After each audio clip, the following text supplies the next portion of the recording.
Yeah, I was wearing a rose gold Rolex that David had bought me for my birthday, and I love the rose gold, and I've used it with my ready-to-wear collections in the past and with my accessories.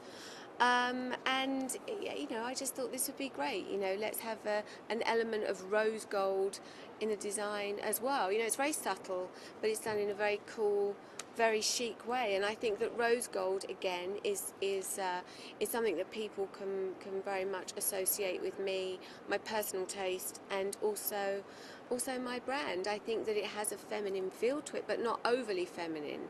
I think that it also feels quite masculine as well. I wanted to design a car that I want to drive, but also David wants to drive as well. You know, I didn't want to do anything really, really feminine. I wanted it to have a very strong masculine feel about it.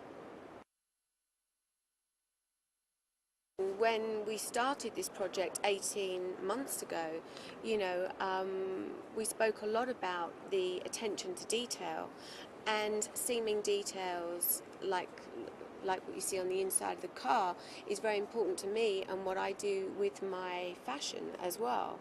And so I wanted to know what I could do, what the limits were, and we used these called baseball stitching, didn't we, on the inside of the car, that I think really complemented the car, works for Range Rover, and it's also very on brand for me as well. And those Yeah. details are very, very important, and I appreciate those kind of details, and I think that the customer will as well. I knew that I didn't want to just do a black interior.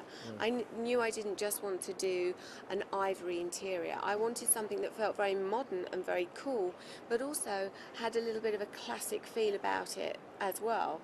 And I think the tan is very, very chic. I think it's very unexpected.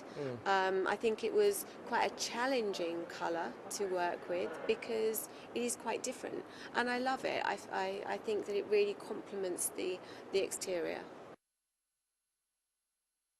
But you know, I wanted to really you know, roll my sleeves up and really get involved as well. I never just put my name on anything, you know, with anything that I do.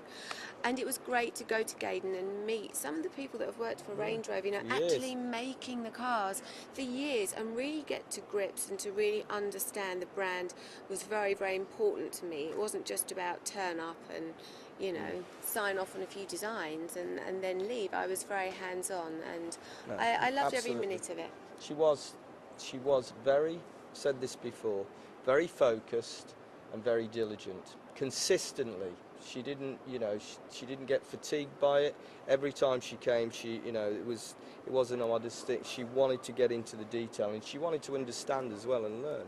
I really did, and I was getting bigger and bigger and bigger because I was pregnant when we first started Yeah, but working with each other. nothing else changed. It was just the lump in front. Well, I was getting bigger and bigger and big, and yeah, it was just a great experience. The whole experience was, and Jerry's team are adorable. Yeah. David hasn't seen the car yet. He's seen photographs and he loves what he's seen. Um, but you know, I take my kids to school every day. I mean, you know, I'm sure David will drive it to training. Um, yeah. I've got a good route for you. You've got a good route. Yeah, in California. Yeah, I know a good route to test the car. Right. But you'll be.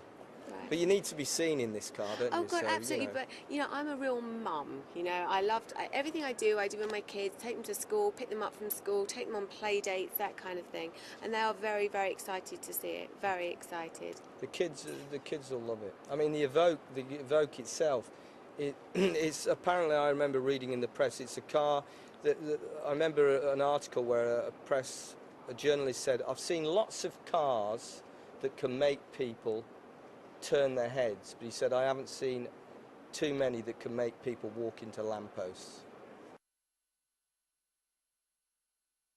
I love the sort of what I would describe as the stealth-like look of the vehicle. It's, you know, with this, and fundamental to that is the matte finish paint, but in combination with a high gloss roof and the wheels, then contrasted also with the jewel-like quality detailing, particularly of that rose gold. I think that's a unique combination of things that's very special.